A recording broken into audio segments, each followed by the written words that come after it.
ರಾಜ್ಯದಲ್ಲಿ ಬಹಳಷ್ಟು ಸುದ್ದಿಗಳಿದೆ ಚರ್ಚೆ ಮಾಡಲಿಕ್ಕೆ ಅಂತ ಹೇಳಿ ಪ್ರತಿನಿತ್ಯವೂ ಗಮನಿಸ್ತಾ ಇದ್ರೆ ಬಹಳಷ್ಟು ಸುದ್ದಿಗಳು ಸಿಗ್ತಾನೆ ಇರುತ್ತೆ. ಆದರೆ ಇವತ್ತು ಪವರ್ ಫೋಕಸ್ ಮಾಡ್ತಾ ಇರುವಂತಹ 3 ಸುದ್ದಿಗಳ ವಿಚಾರಕ್ಕೆ ಸಂಬಂಧಪಟ್ಟ ಹಾಗೆ ಇವತ್ತು ನಾವು ಚರ್ಚೆಯನ್ನು ಕೂಡ ನಡೆಸ್ತಾ ಹೋಗ್ತೇವೆ. ಮೊದಲನೇದಾಗಿ ಕೂತ್ಕೊಳ್ಳೋಕ್ಕಾಗ್ತಾ ಇಲ್ಲ ಕಣ್ರಿ, ಅಷ್ಟರ ಮಟ್ಟಿಗೆ ಸೆಕೆ ಆಗ್ತಾ ಇದೆ. ನಿಂತ್ಕೊಳ್ಳೋಕ್ಕಾಗಲ್ಲ, ಹೊರಗಡೆ ಹೋಗ್ಲಿಕ್ಕಾಗಲ್ಲ. ಅದರಲ್ಲೂ ಕೂಡ ಸ್ಟುಡಿಯೋದಲ್ಲಿ ಇರೋದ್ರಿಂದ ಏನೋ ಎ ಸಿ ಇರೋದ್ರಿಂದ ಓಕೆ ಬಚಾವು, ಸ್ವಲ್ಪ ಹೊತ್ತು ಆಚೆ ಹೋಗಿ ಬಂದ್ಬಿಡಿ, ಏನು ಸೆಕೆ ಅಂತೀರಿ. ಇಂತಹ ಸಂದರ್ಭದಲ್ಲಿ ನಾವು ಯಾವ ರೀತಿಯಾಗಿ ಮುಂಜಾಗ್ರತಾ ಕ್ರಮಗಳನ್ನು ತೆಗೆದುಕೊಳ್ಬೇಕಾಗುತ್ತೆ, ಇದಕ್ಕೆ ಸಂಬಂಧಪಟ್ಟ ಹಾಗೆ ಡಾಕ್ಟರ್ಸ್ ಏನು ಹೇಳ್ತಾರೆ, ಜೊತೆಗೆ ಯಾವ ಯಾವ ಆಹಾರ ಕ್ರಮವನ್ನು ತೆಗೆದುಕೊಳ್ಬೇಕಾಗುತ್ತೆ, ಹೊರಗಡೆ ಹೋದಂತಹ ಸಂದರ್ಭದಲ್ಲಿ ನಾವು ಯಾವ ರೀತಿಯಾದಂಥ ಫುಡ್ಗಳನ್ನು ತೆಗೆದುಕೊಳ್ಬೇಕು, ಯಾವ ರೀತಿಯಾಗಿ ಇರಬೇಕು, ಈ ಸಂದರ್ಭದಲ್ಲಿ ಇದಕ್ಕೆ ಸಂಬಂಧಪಟ್ಟ ಹಾಗೆ ಒಂದು ಕಡೆ ಡಾಕ್ಟರ್ಸ್ ಕೂಡ ನಮ್ಮ ಜೊತೆ ಲೈವ್ನಲ್ಲಿ ಜಾಯಿನ್ ಆಗ್ತಾರೆ. ಈ ವಿಚಾರ ಸಂಬಂಧವಾಗಿ ಚರ್ಚೆಯನ್ನು ಕೂಡ ಮಾಡ್ತಾ ಹೋಗ್ತೇವೆ. ಅದರ ನಡುವೆ ಮತ್ತೊಂದು ವಿಚಾರವನ್ನು ನಾವು ಗಮನಿಸೋದಾದರೆ ನೋಡಿ, ದಾವಣಗೆರೆ ಎಲೆಕ್ಷನ್ ಏನೋ ಆಯಿತು, ಅದರಲ್ಲೂ ಕೂಡ ಎಲೆಕ್ಷನ್ ಏನು ಸುಲಭವಾಗಿ ಆಗಲಿಲ್ಲ. ಬಹಳಷ್ಟು ಗುದ್ದಾಟದ ನಡುವೆ ಟಿಕೆಟ್ ವಿಚಾರದಲ್ಲಿ ಪ್ರಾರಂಭದಿಂದಲೂ ಟಿಕೆಟ್ ವಿಚಾರದಲ್ಲಿ ಆರಂಭ ಆದಾಗಲಿಂದಲೂ ಕೂಡ ಬಹಳಷ್ಟು ಗುದ್ದಾಟದಲ್ಲೇ ಬೈ ಎಲೆಕ್ಷನ್ ಏನೋ ಮುಗ್ದಿದೆ. ಆದರೆ ಈಗ ಪಕ್ಷ ವಿರೋಧಿ ಚಟುವಟಿಕೆಗಳನ್ನು ಮಾಡಿದ್ದಾರೆ ಅನ್ನುವಂತಹ ಕಾರಣಕ್ಕೋಸ್ಕರ ಇನ್ನು ಮುಸ್ಲಿಂ ನಾಯಕರ ರಾಜಕೀಯ ಏನು ನಡೀತಾ ಇದೆ, ಈಗ ಸದ್ಯದ ಮಟ್ಟಿಗೆ ಆಗ್ತಾ ಇರುವಂತಹ ಸುದ್ದಿ, ಜೊತೆಗೆ ಪಕ್ಷ ವಿರೋಧಿ ಚಟುವಟಿಕೆಯನ್ನು ಮಾಡಿದ್ದಾರೆ ಅಂತ ಹೇಳಿ ಕ್ರಮ ಆಗುತ್ತಾ ಅನ್ನುವಂತಹ ಪ್ರಶ್ನೆ ಈಗಾಗಲೇ ಮೂಡ್ತಾ ಇದೆಯಲ್ಲ ಜಮೀರ್ ಅವರ ವಿರುದ್ಧ. ಜೊತೆಗೆ ಒಂದಷ್ಟು ಮುಸ್ಲಿಂ ನಾಯಕರು ಕೂಡ ಈ ಒಂದು ಮಧ್ಯದಲ್ಲೇ ರಾಜೀನಾಮೆಯನ್ನು ಕೊಟ್ಟಿರುವಂತಹ ವಿಚಾರ ಬಹಳಷ್ಟು ಈಗಾಗಲೇ ದಂಗಲ್ಗೆ ಕಾರಣವಾಗ್ತಾ ಇದೆ. ಇಷ್ಟೆಲ್ಲ ಆಗ್ತಾ ಇದ್ರು ಕೂಡ ಮೂರನೇ ವಿಚಾರ ನೋಡಿ, ಅದರಲ್ಲೂ ಕೂಡ ರಾಜಣ್ಣ ಅವರು ಕೊಟ್ಟಂತಹ ಹೇಳಿಕೆ ಏನಿದೆ, ಇಷ್ಟೆಲ್ಲ ಆದರೂ ಯಾಕೆ ಸೈಲೆಂಟ್ ಆಗಿದ್ದಾರೆ, ಸಿಎಂ ಸಿದ್ದರಾಮಯ್ಯ ಏನಾದರೂ ಮಾಟ ಮಂತ್ರ ಮಾಡಿಸ್ಬಿಟ್ಟಿದ್ದಾರಾ ಅನ್ನುವಂತಹ ವಿಚಾರವನ್ನು ಈ ಸಂದರ್ಭದಲ್ಲಿ ಅವರು ಈ ಧಗೆಯಲ್ಲಿ ಬಾಂಬ್ ಬೇರೆ ಸಿಡಿಸ್ಬಿಟ್ಟಿದ್ದಾರೆ, ಹೆಂಗಾಗ್ಬೇಡ ಎಲ್ಲರ ಪರಿಸ್ಥಿತಿ, ವಿಚಾರ ಸಂಬಂಧವಾಗಿ ನಾವು ಮಾಹಿತಿಯನ್ನು ಕೂಡ ನೀಡ್ತಾ ಹೋಗ್ತೇವೆ, ಚರ್ಚೆಯನ್ನು ಕೂಡ ಮಾಡ್ತಾ ಹೋಗ್ತೇವೆ. ಇದೇ ಇವತ್ತಿನ ಪವರ್ ಫೋಕಸ್ ವಿಶೇಷ ಕಾರ್ಯಕ್ರಮ.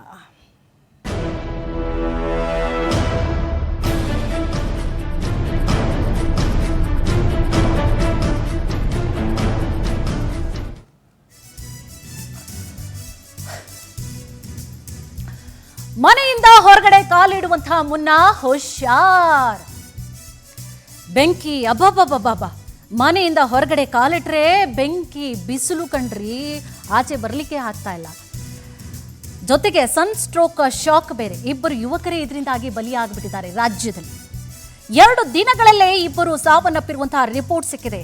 ನಿನ್ನೆ ಬೀದರ್, ಇವತ್ತು ಬೆಳಗಾವಿ ಜಿಲ್ಲೆಯ ಚಿಕ್ಕೋಡಿಯಲ್ಲಿ ಸಾವಾಗಿದೆ. ಬೆಳಗಾವಿಯ ರಾಯಭಾಗದಲ್ಲಿ ವೆಂಕಟೇಶ್ ಪಾಪ 35 ವರ್ಷ, ಎಲ್ಲ 20 ರಿಂದ 35 ವರ್ಷ ಅಷ್ಟೇ.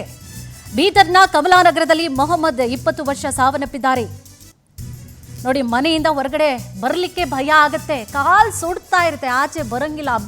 ಒಂದು 10 ನಿಮಿಷ ಬಿಸಿಲಲ್ಲಿ ನಿಂತ್ಕೊಂಡ್ಬಿಡಿ, ತಲೆ ಸುತ್ತಿ ಹಾಗೆ ಬಿದ್ದುಬಿಡ್ತೀರಾ ಡಿಹೈಡ್ರೇಷನ್ ಆಗಿ. ಅಷ್ಟರ ಮಟ್ಟಿಗೆ ಬಿಸಿಲಿದೆ, ತಾಪಮಾನ ಜಾಸ್ತಿ ಆಗ್ತಾ ಇದೆ. ಒಂದು ಮಳೆ ಆದರೆ ಸಾಕಪ್ಪ, ಜನ ಕಾಯ್ತಾ ಇರೋದು ಏನು ಗೊತ್ತಾ, ಒಂದು ಮಳೆ, ತಂಪಾದಂತಹ ವಾತಾವರಣ, ತಂಪಾದಂತಹ ಗಾಳಿ ಬರಲಿ ಅಂತೇಳಿ. ಅರ್ಧ ಗಂಟೆ ಅರ್ಧ ಗಂಟೆಯಲ್ಲಿ 5 ನಿಮಿಷ ಚುರುಗುಡುವಂತಹ ಬಿಸಿಲಿನಲ್ಲಿ ನಿಂತ್ಕೊಳ್ಳೋಕ್ಕೆ ಆಗಲ್ಲ. ನಿಂತ್ಕೊಂಡ್ರೂ ಕೂಡ ತಲೆ ಸುತ್ತಿ ಬಿದ್ದು ಹೋಗ್ತಾರೆ. ಇಂತಹ ಸಂದರ್ಭದಲ್ಲಿ ಏನು ಮಾಡಬೇಕು, ಈ ಬಿಸಿಲು ನೋಡಿದ್ರೆ ದಿನದಿಂದ ದಿನಕ್ಕೆ ತಾಪಮಾನ ಜಾಸ್ತಿ ಆಗ್ತಾನೇ ಇದೆ. ಯಾವಾಗಪ್ಪ ಈ ಬೇಸಿಗೆ ಕಾಲ, ಭಾಳಷ್ಟು ಮಂದಿ ಈ ಬೇಸಿಗೆ ಕಾಲ ಬಂತು ಅಂದರೆ ನಡುಗು ಹೋಗ್ಬಿಡ್ತಾರೆ. ಈ ಚಳಿಲಿ ಹೆಂಗೋ ಒಂದು ಸ್ವಲ್ಪ ಬೆಡ್ಶೀಟ್ ಹಾಕ್ಕೊಂಡು, ಮಫ್ಲರು, ಸ್ವೆಟ್ರು, ಸಾಕ್ಸೋ ಹಾಕ್ಕೊಂಡು ಇದು ಬಿಡ್ಬೋದು. ಈ ಬೇಸಿಗೆ ಬಂದರೆ ಎಲ್ಲೋಗೋಣ, ಆಚೆಗೆ ಹೋಗಂಗಿಲ್ಲ, ಅಲ್ಲೂ ಬಿಸಿ ಗಾಳಿ, ಮನೇಲಿ ಕೂರಂಗಿಲ್ಲ, ಅಲ್ಲೂ ಬಿಸಿ ಗಾಳಿ, ಫ್ಯಾನ್ ಹಾಕ್ಕೊಂಡ್ರೆ ಒಂದು ಅರ್ಧ ಗಂಟೆಗೆ ಅದು ಬಿಸಿ ಆಗಿಬಿಟ್ಟಿರುತ್ತೆ. ದೊಡ್ಡವರೇನೋ ಎ ಸಿಗಳನ್ನು ಇಟ್ಕೊಂಡಿರ್ತಾರೆ, ಕೆಲವರಿಗೆ ಎ ಸಿನೂ ಕೂಡ ಆಗಬರೋದಿಲ್ಲ, ಎ ಸಿ ಗಾಳಿ ಕೂಡ ಆಗಬರೋದಿಲ್ಲ. ಅಂತಹ ಪರಿಸ್ಥಿತಿ ನಿರ್ಮಾಣ ಆಗಿಬಿಟ್ಟಿದೆ. ಕೆಲವರಂತೂ ಹೊರಗಡೆ ಬಂದು ಮಲ್ಕೊಳ್ತಿರ್ತಾರೆ. ನೋಡಿ ಪಾಪ ಮೊಹಮ್ಮದ್ ಅಂತೇಳಿ ಸಣ್ಣ ಸ್ಟ್ರೋಕ್ಗೆ ಬಲಿಯಾದಂತಹ ವ್ಯಕ್ತಿ, ಕಮಲಾನಗರ ಬೀದರ್ ಜಿಲ್ಲೆಯಲ್ಲಿ ಆಗಿರುವಂತಹ ದುರಂತ ಒಂದು ಕಡೆ ಇಲ್ದಾದ್ರೆ, ಜೊತೆಗೆ ಮತ್ತೊಂದು ಭಾಗದಲ್ಲಿ ಬೆಳಗಾವಿಯ ರಾಯಭಾಗದಲ್ಲಿ ವೆಂಕಟೇಶ್ ನೋಡಿ 35 ವರ್ಷ. ನಿನ್ನೆ ಒಂದು ಕಾರ್ಯಕ್ರಮ ಇತ್ತು, ಬಸವ ಜಯಂತಿ ಇತ್ತು ಕಾರ್ಯಕ್ರಮ, ಆ ಕಾರ್ಯಕ್ರಮದಲ್ಲಿ ಪಾಲ್ಗೊಂಡಿರ್ತಾರೆ, ಹಂಗೆ ತಲೆ ಸುತ್ತು ಬಿದ್ದು ಬಿಡ್ತಾರೆ. ಬಿಸಿಲಿಗೇನೋ ತಲೆ ಸುತ್ತು ಬಿದ್ದರು ಅಂತ ಹೇಳಿ ಕರ್ಕೊಂಡು ಹೋಗ್ತಾ ಇದ್ದಂತಹ ಸಂದರ್ಭದಲ್ಲಿ ಹೃದಯಾಘಾತ ಆಗಿ ಸಾವನ್ನಪ್ಪಿದ್ದಾರೆ. ಮತ್ತೊಂದು ಕಡೆ ಇನ್ನು ಬೀದರ್ನ ಕಮಲಾನಗರದ 20 ವರ್ಷ ಪಾಪ, ಆತನಿಗೆ 20 ವರ್ಷ ನೋಡಿ ಸಾವನ್ನಪ್ಪಿದ್ದಾರೆ. ಉತ್ತರ ಕರ್ನಾಟಕದ ಎಲ್ಲೆಡೆ ಬಹುತೇಕವಾಗಿ 40+ ಡಿಗ್ರಿಯ ಬಿಸಿಲಿದೆ, ತಾಪಮಾನ ನೋಡಿ 40+ ಇದೆ. ಮನೆಯಿಂದ ಹೊರಗಡೆ ಕಾಲಿಟ್ರೆ ಸಾಕು ಬೆಂಕಿ, ಬಿಸಿಲಿಗೆ ಬೆಂದೋಗ್ತೀರಿ, ಧಗ ಅಂತ ಇದೆ. ಬೆಂದ ಕಾಳೂರು ಬೆಂದ ಹೋಗ್ಬಿಟ್ಟಿದೆ. ಎಷ್ಟೇ ನೀರನ್ನ ಕುಡಿದ್ರು ಗಂಟಲು ಒಣಗಿ ವಿಲ ವಿಲ ವಿಲ ಅಂತ ಇದೆ. ತಣ್ಣಗಿರದೇ ಬೇಕು, ಬಿಸಿದು ಕಾಫಿ ಟೀ ಬೇಡಲೇ ಬೇಡ, ಮುಟ್ಟಕ್ಕೆ ಆಗಲ್ಲ. ತಣ್ಣಗಿರೋ ಐಸ್ ಕ್ರೀಮ್ ಬೇಕು, ಜ್ಯೂಸ್ ಬೇಕು, ಅದು ಫ್ರಿಡ್ಜಿಂದ ತೆಗೆದು ಆಗಲೇ ಬಾಯಿಗಿಡಬೇಕು. ಎ ಸಿ ಕೆಳಗೆ ಕೂತ್ರೆ ಸಾಕಪ್ಪ, ಯಾವಾಗ ಮನೆಗೆ ಹೋಗ್ತೀವೋ ಸಾಕಪ್ಪ ಅನ್ನುವಂತಹ ಪರಿಸ್ಥಿತಿ. ಮನೆಯಿಂದ ಹೊರಗಡೆ ಹೋದ್ರೆ ಸಾಕು, ಬಿಸಿಲಿಗೆ ಬಾಡುವಂತಹ ಭೀತಿ. ಬಿಸಿಲಿಗೆ ಬಾಡೋಗುತ್ತಲ್ಲ ಹೂವು, ಹಂಗೆ ಈಗ ಮನುಷ್ಯ ಬಾಡಿ ಹೋಗ್ತಾ ಇದ್ದಾನೆ. ಹೂ ಬಾಡೋದಿರ್ಲಿ, ಮನುಷ್ಯನೇ ಅರ್ಧ ಗಂಟೆಗೆ ಬಾಡು ಹೋಗ್ತಾ ಇದ್ದಾನೆ. ಇನ್ನು ಧಗಧಗ ಸೂರ್ಯ ಶಿಕಾರಿ ಮುಂಜಾಗ್ರತೆ ಹೇಗಿರಬೇಕು ಅನ್ನುವಂತಹ ವಿಚಾರ ಸಂಬಂಧವಾಗಿ ನಾವು ತಿಳಿಸ್ತಾ ಹೋಗ್ತೇವೆ.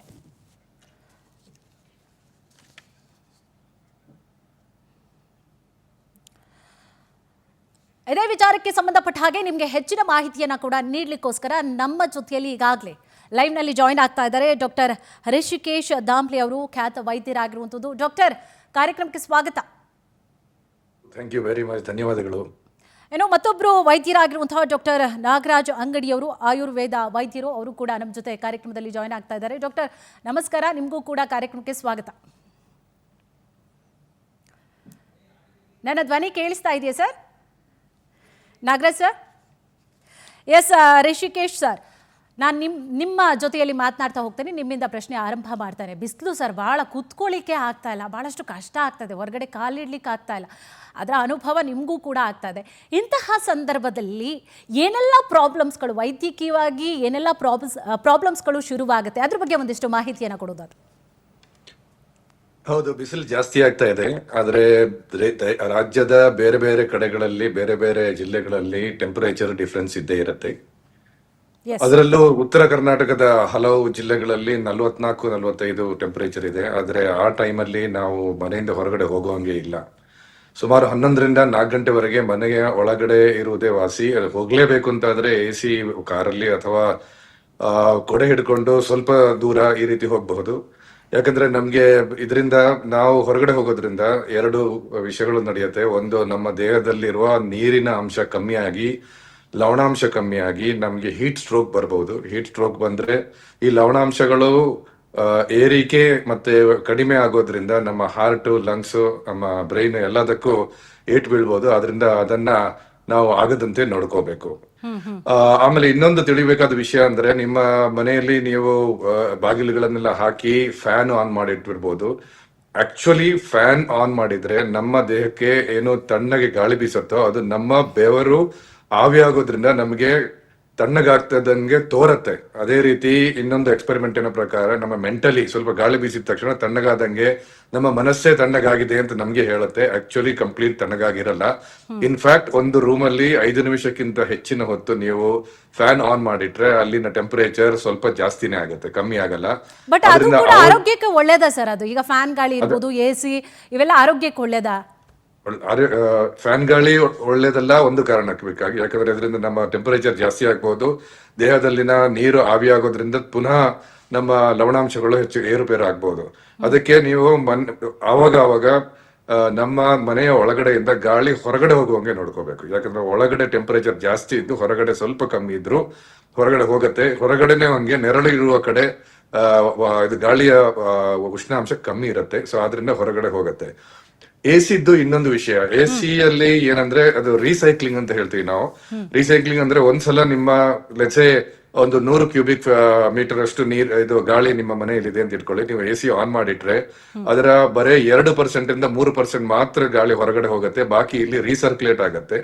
ರೀಸರ್ಕ್ಯುಲೇಟ್ ಅಂದ್ರೆ ಬಂದ ಗಾಳಿಯನ್ನೇ ಪುನಃ ನಮ್ಮ AC ಮನೆ ಒಳಗಡೆ ಬಿಡುವುದರಿಂದ ನಿಮ್ಗೆ ಏನಂದ್ರೆ ಆಕ್ಸಿಜನ್ ಇದು ಕಮ್ಮಿ ಆಗ್ಬಹುದು. ಅದರಿಂದ ಹೆಚ್ಚಿನ ಜನರು ಒಂದು ರೂಮ್ ಅಲ್ಲಿ ಇದ್ದು ಅಲ್ಲಿ AC ಕಂಟಿನ್ಯೂಸ್ ಆಗಾದ್ರೆ ನಿಮ್ಗೆ ಸ್ವಲ್ಪ ತಲೆ ತಿರುಗುವಂಗೆ ಆಗ್ಬಹುದು, ವಾಂತಿ ಬರುವಂಗ ಆಗ್ಬಹುದು. ಇವೆಲ್ಲ ಆಗ್ಲಿಕ್ಕೆ ಕಾರಣ ಏನು ಸರ್? ಈಗ ತಲೆ ತಿರ್ಗಂಗ ಆಗುತ್ತೆ, ವಾಂತಿ ಭೇದಿ ಎಲ್ಲ ಸಮ್ಮರ್ ಟೈಮಲ್ಲೇ ಜಾಸ್ತಿ ಆಗುತ್ತೆ, ಡಿಹೈಡ್ರೇಷನ್ ಜಾಸ್ತಿ ಆಗುತ್ತೆ. ಸೊ ಅದಕ್ಕೆಲ್ಲ ಏನ್ ಮಾಡ್ಬೇಕು ನಾವು? ನೀವು ಹೇಳಿದ್ರಿ AC ಕಾರಲ್ಲೂ ಹೋಗಬೇಕು ಅಂತ. ಎಲ್ಲರಿಗೂ ಸಾಧ್ಯ ಆಗುತ್ತಾ ಸರ್ AC ಕಾರಲ್ಲೂ ಹೋಗ್ಲಿಕ್ಕೆ? ಜೊತೆ ಕೊಡೆ ಹಿಡ್ಕೊಂಡು ಹೋಗ್ಬೇಕು ಅಂತ ಹೇಳಿದ್ರಿ. ಏನ್ ಇಷ್ಟು ದೂರ ಇದ್ರೆ ಕೊಡೆ ಹಿಡ್ಕೊಂಡು ಹೋಗೋಣ, ತುಂಬಾ ದೂರ ಇದ್ದಾಗ ಏನ್ ಮಾಡ್ಬೇಕು? ಅದೇ AC ಹೇಳೋದು ಸುಲಭ. ನಮ್ಮ ಐ ಥಿಂಕ್ ರಾಜ್ಯದಲ್ಲಾಗ್ಲಿ ನಮ್ಮ ದೇಶದಲ್ಲಾಗ್ಲಿ 90% ಜನರಿಗೆ AC ಮನೆ ಆಗ್ಲಿ AC ಕಾರ್ ಆಗ್ಲಿ ಇರುವ ಸಾಧ್ಯತೆ ಕಮ್ಮಿ. ಆದ್ರೆ ಎಮರ್ಜೆನ್ಸಿ ಇದ್ರೆ ಆಂಬ್ಯುಲೆನ್ಸ್ ತರ ಕರೆಸಿ ಅದರಲ್ಲಿ AC ಯಲ್ಲಿ ಹೋಗ್ಬೋದು. ಕೊಡೆ ಅಂತೂ ಹಿಡ್ಕೊಂಡು ಹೋಗೋದು ಹೋಗ್ಲೇಬೇಕು. ಕೊಡೆ ಹಿಡಿಯೋದು ಮಾತ್ರ ಅಲ್ಲ, ನೀವು ಈವನ್ ಕಾಟನ್ ಹತ್ತಿಯ ಬೆಳ್ಳಗಿನ ತೆಳ್ಳಗಿನ ಬಟ್ಟೆ ಧರಿಸೋದು ವಾಸಿ, ಅದರಿಂದ ನಮಗೆ ಉಪಯೋಗ ಆಗುತ್ತೆ. ಅದೇ ರೀತಿ ಒದ್ದೆ ಬಟ್ಟೆಯನ್ನು ಯಾವಾಗ್ಲೂ ಮೈಯಲ್ಲಿ ಇಟ್ಕೊಂಡಿದ್ರೆ ಬೆಟರ್. ಯಾಕಂದ್ರೆ ನಾನು ಆವಾಗ ಹೇಳದಂಗೆ ಚರ್ಮ ಡ್ರೈ ಆಗತ್ತೆ. ಚರ್ಮ ಡ್ರೈ ಆಗೋದು ಒಳಗಡೆಯಿಂದ ಹಾಗೂ ಹೊರಗಡೆಯಿಂದ. ಒಳಗಡೆಯಿಂದ ಡ್ರೈ ಆಗಕ್ ಶುರು ಆದ್ರೆ ನಿಮ್ಗೆ ವಾಂತಿ, ಆಮೇಲೆ ಯೂರಿನ್ ಹೋಗ್ಬೇಕಾದ್ರೆ ಉರಿ, ತಲೆ ಸುತ್ತಲು ಇದೆಲ್ಲ ಬರ್ಬೋದು. ಅದಕ್ಕೆ ಬೇಕಾದಷ್ಟು ನೀರು ಕುಡಿಬೇಕು, ಲವಣಾಂಶ ಮತ್ತು ಶುಗರ್ ಇರುವಂತಹ ನೀರು ಕುಡಿಬೇಕು. ಜ್ಯೂಸ್ ಕುಡಿರಿ ಅಂತೀವಿ ನಾವು. ತಣ್ಣಗಿರುವ ನೀರು ಕುಡಿದಾಗ ಅದರಿಂದ ಹೆಚ್ಚಿನ ಫಲ ಏನು ಇಲ್ಲ. ಯಾಕಂದ್ರೆ ತಣ್ಣಗಿಂದ ನೀವು ಕುಡಿದು 5-10 ನಿಮಿಷದ ಒಳಗಡೆ ನಮ್ಮ ದೇಹದ ತಾಪಮಾನದಷ್ಟೇ ತಾಪಮಾನ ಅದಕ್ಕೆ ಬರುತ್ತೆ. ಸೊ ನಮ್ಮ ರೂಮ್ ಟೆಂಪರೇಚರ್ ನೀರು ಕುಡಿದ್ರೆ ಸಾಕು. ತಣ್ಣಗೆ ಕುಡಿದಾಗ ನಮ್ಗೆ ಸ್ವಲ್ಪ ಒಳ್ಳೇದು ಅನ್ಸತ್ತೆ. ಬಟ್ಟೆಯನ್ನ ತಣ್ಣಗಿನ ನೀರಲ್ಲಿ ಅದ್ದಿ ಮುಖ ಎಲ್ಲ ತೊಳ್ಕೊಂಡ್ರೆ ಬೆಟರು. ಅದರಿಂದ ನಮ್ಮ ಚರ್ಮದ ತೇವಾಂಶ ಸ್ವಲ್ಪ ಮಟ್ಟಿಗೆ ಉಳಿಯತ್ತೆ. ಸೊ ಮನೆಯ ಒಳಗಡೆ ಇರುವುದೇ ವಾಸಿ. ಹೊರಗಡೆ ಹೋಗ್ಲೇಬೇಕು ಅಂತಂದ್ರೆ ಹೋಗ್ಬೋದು. ನಾನು ಹೇಳೋದು 40ರಿಂದ ಜಾಸ್ತಿ ಇರುವಲ್ಲಿ, ಕಡಿಮೆ ಇರುವಲ್ಲಿ ಕೊಡೆ ಹಿಡ್ಕೊಂಡು ಹೋದ್ರೆ ಅಷ್ಟೇನು ತೊಂದರೆ ಆಗ್ಲಿಕ್ಕಿಲ್ಲ. Short distances. ಓಕೆ ಡಾಕ್ಟರ್, ಮತ್ತೆ ಮಾತನಾಡಿಸ್ತೀರಿ. ಎಸ್, ನಾಗರಾಜ್ ಅಂಗಡಿ ಅವರೇ, ನಿಮಗೂ ಕೂಡ ಕೇಳಿಸ್ತಾ ಇದೆಯಾ? ನನ್ನ ಧ್ವನಿ ಕೇಳಿಸ್ತಾ ಇದೆಯಾ ಡಾಕ್ಟರ್? ಮ್ಯೂಟ್ ಮಾಡ್ಕೊಂಡಿದ್ದೀರಾ ಅಂತ ಅನಿಸುತ್ತೆ. ಮ್ಯೂಟ್ ಮಾಡ್ಕೊಂಡಿರುವಂತಹ ರೀತಿಯಾಗಿ ಅನ್ನಿಸ್ತಾ ಇದೆ. ಆನ್ ಮಾಡ್ಕೊಳ್ಳಿ, ಅನ್ಮ್ಯೂಟ್ ಮಾಡಿ. ಅದು ಕೇಳಿಸ್ತಾ ಇದೆಯಾ? ಈಗ ನನ್ನ ಧ್ವನಿ ಕೇಳಿಸ್ತಾ ಇದೆಯಾ ಡಾಕ್ಟರ್? ಎಸ್ ಋಷಿಕೇಶ್ ಸರ್, ಈಗ ಬಾಣಂತಿಯರು ಇರ್ತಾರೆ ಮನೆಯಲ್ಲಿ. ಈಗ ಬಾಣಂತಿಯರು ಇದ್ದಂತಹ ಸಂದರ್ಭದಲ್ಲಿ ನಮ್ಮ ಹಳೆ ಕಾಲದ ಅಜ್ಜಿ ಅಥವಾ ಯಾರಾದರೂ ಮನೇಲಿದ್ದರೆ ಅವರಂತೂ ಫುಲ್ ಕಂಪ್ಲೀಟಾಗಿ ಕವರ್, ಎಂಥ ಬೇಸಿಗೆ ಇರಲಿ ಎಂಥ ಚಳಿಗಾಲ ಇರಲಿ, ಗಾಳಿ ಹೋಗ್ಬಿಡುತ್ತೆ ಅಂತ ಹೇಳಿ ಅವರು ಫುಲ್ ಕವರ್ ಮಾಡಿ ಇಟ್ಬಿಡ್ತಾರೆ. ಬಾಣಂತಿಯರ ವಿಚಾರಕ್ಕೆ ಬಂದಾಗ ಅಥವಾ ಮಕ್ಕಳ ಆರೈಕೆ ಅಂತ ಹೇಳಿ ಬಂದಂತಹ ಸಂದರ್ಭದಲ್ಲಿ ಈ ಒಂದು ನಮ್ಮ ಕೈಲೇ ತಡ್ಕೊಳಕ್ಕಾಗ್ತಾಯಿಲ್ಲ. ಇಷ್ಟು ಆರೋಗ್ಯವಾಗಿ ಸದೃಢವಾಗಿದ್ದರೂ ನಮ್ಮ ಕೈಲಿ ಸಹಿಸ್ಕೊಳಕ್ಕಾಗ್ತಾಯಿಲ್ಲ. ಬಾಣಂತಿರಿರ್ಬೋದು, ಬಸ್ರೀರಿರ್ಬೋದು, ಸಣ್ಣ ಸಣ್ಣ ಮಕ್ಕಳುಗಳಿರ್ಬೋದು ಅಥವಾ ವೃದ್ಧರಿರ್ಬೋದು. ಈಗ ನಮ್ಮ ವಿಚಾರಕ್ಕೆ ನೀವು ಹೇಳಿದ್ರಿ ಅದು ಯಾವ ರೀತಿಯಾಗಿರಬೇಕು ಅಂತ. ಸೊ ಅವರ ವಿಚಾರಕ್ಕೆ ಬರೋದಾದರೆ ಹೇಗಿರಬೇಕು? ಸೊ ಯಾವ ರೀತಿಯಾದಂಥ ಮುಂಜಾಗ್ರತಾ ಕ್ರಮವನ್ನು ತೆಗೆದುಕೊಳ್ಬೇಕು ಡಾಕ್ಟರ್ ಋಷಿಕೇಶ್ ಸರ್? ಈಗ ಬಾಣಂತಿಯರು, ವಯಸ್ಸಾದವರು, ಮಕ್ಕಳು, ಇವ್ರು 3 ಜನರಲ್ಲೂ ಬೇರೆ ಬೇರೆ ಪ್ರಾಬ್ಲಮ್. ಮಕ್ಕಳಲ್ಲಿ ಏನ್ ಪ್ರಾಬ್ಲಮ್ ಅಂತ ಹೇಳಿದ್ರೆ ಅವರನ್ನ ಮನೆಯೊಳಗಡೆ ಇರಿಸ್ಕೊಳ್ಳೋದು ತುಂಬಾ ಕಷ್ಟ. ಚೂಟಿಯಾಗಿರ್ತಾರೆ ಮಕ್ಕಳು, ಓಡಾಡ್ತಾರೆ, ಬೆವರ್ತಾರೆ, ಅವ್ರಿಗೆ ಗೊತ್ತಾಗಲ್ಲ ಇದು ಹೋಗ್ಬಾರ್ದು ಅಂತ. ಒಂದು. ಎರಡನೇದು, ನೀರು ಕುಡಿದ್ರೆ ಸಿಕ್ಕಾಪಟ್ಟೆ ನೀರು ಕುಡಿದು ಬಿಡ್ತಾರೆ. ಹೊಟ್ಟೆ ಪೂರ್ತಿ ನೀರು ಕುಡಿತಾರೆ. ಅದು ಒಳ್ಳೇದಲ್ಲ. ಯಾಕಂದ್ರೆ ಹೊಟ್ಟೆ ಪೂರ್ತಿ ನೀರು ಕುಡಿದ್ರೆ ಅದರಿಂದ ನಮ್ಮ ಲವಣಾಂಶಗಳಲ್ಲಿ ಹೆಚ್ಚು ಕಡಿಮೆ ಆಗ್ಬೋದು. ಲವಣಾಂಶಗಳು ಇರುವಂತಹ ನೀರು, ಫಾರ್ ಎಕ್ಸಾಂಪಲ್ ತೆಂಗಿನ ಎಳ್ನೀರು ಈಸ್ ಅ ವೆರಿ ಗುಡ್. ಇಲ್ದಿದ್ರೆ ನೀವು ಸಕ್ಕರೆ ಸ್ವಲ್ಪ ಉಪ್ಪು ಹಾಕ್ಬಿಟ್ಟು ಅವ್ರಿಗೆ ನೀರು ಕುಡಿಸ್ಬೇಕು. ಸ್ವಲ್ಪ ಕಷ್ಟ, ಹೇಳೋದು ಈಸಿ. ಆದ್ರೆ ಶರ್ಬತ್ ತರ ಮಾವಿನ ಹಣ್ಣು ಅಥವಾ ಬೇರೆ ಯಾವುದೇ ಹಣ್ಣಿನ ಫಲರಸಗಳಿದ್ರೆ ಅದಕ್ಕೆ ಸ್ವಲ್ಪ ಉಪ್ಪು ಹಾಕಿ ಕೊಟ್ರೆ ಅವರು ಬೇಗ ಕುಡಿಬಹುದು. ಸೊ ಅದನ್ನು ಅವ್ರಿಗೆ ಕುಡಿಸೋದು ವಾಸಿ. ಬಾಣಂತಿಯರದ್ದು ಸಪರೇಟ್ ಒಂದು ಪ್ರಾಬ್ಲಮ್. ಬಾಣಂತಿಯರದ ಪ್ರಾಬ್ಲಮ್ ಏನಂದ್ರೆ, ಹಲವು ಬಾಣಂತಿಯರಿಗೆ ಪದೇ ಯೂರಿನ್ ಹೊರಗಡೆ ಹೋಗ್ತಾ ಇರುತ್ತೆ. ಪದೇ ಯೂರಿನ್ ಹೊರಗಡೆ ಹೋಗ್ತಾ ಇದ್ರೆ ಡಿಹೈಡ್ರೇಷನ್ ಬರುತ್ತೆ. ಸೊ ಅವರಿಗೆ ರಿಹೈಡ್ರೇಷನ್ ಮಾಡ್ತಾ ಇರಬೇಕು. ಬಾಣಂತಿಯರನ್ನು ಆದಷ್ಟು ಮನೆ ಹೊರಗಡೆ ಬಿಡದೆ ಮನೆಯಲ್ಲಿಯೇ ಸ್ವಲ್ಪ, ಎಲ್ಲರ ಮನೆಯಲ್ಲೂ ಹಾಗೆ ಒಂದು ಸ್ವಲ್ಪ ಕೂಲ್ ಜಾಸ್ತಿ ಇರುವಂತಹ ಒಂದು ಜಾಗ ಇದ್ದೇ ಇರುತ್ತೆ. ಅದು ಸ್ವಲ್ಪ ಕತ್ಲೆ ಇರುವ ಜಾಗ ಇರಬಹುದು. ಅಂತ ಜಾಗದಲ್ಲಿ ಕೂರಿಸಿ ಅವರಿಗೆ ಸ್ವಲ್ಪ ಗಾಳಿ ಹೊಡೆದು ಅವರನ್ನ ಸಾಂತ್ವನ ಮಾಡಬೇಕು. ಆ ರೀತಿ ಎಸ್ಪೆಷಲಿ 8th 9th ಮಂತ್ ನಂತರ ಹಂಗ್ ಮಾಡಿಟ್ರೆ ಬೆಟರು. ವಯಸ್ಸಾದ್ರು ಹೊರಗಡೆ ಹೋಗಲ್ಲ. ಅದರಿಂದ ಮುಂಚಿನ ಕಾಲದಲ್ಲೆಲ್ಲ ಏನು ಆಗ್ತಾ ಇರಲಿಲ್ಲ. ಜಾಸ್ತಿ ಹೊರಗಡೆ ಹೋಗದೆ ಬರೇ ಮನೆಯ ಸುತ್ತಮುತ್ತ ಮಾತ್ರ ಓಡಾಡ್ತಾ ಇದ್ರು.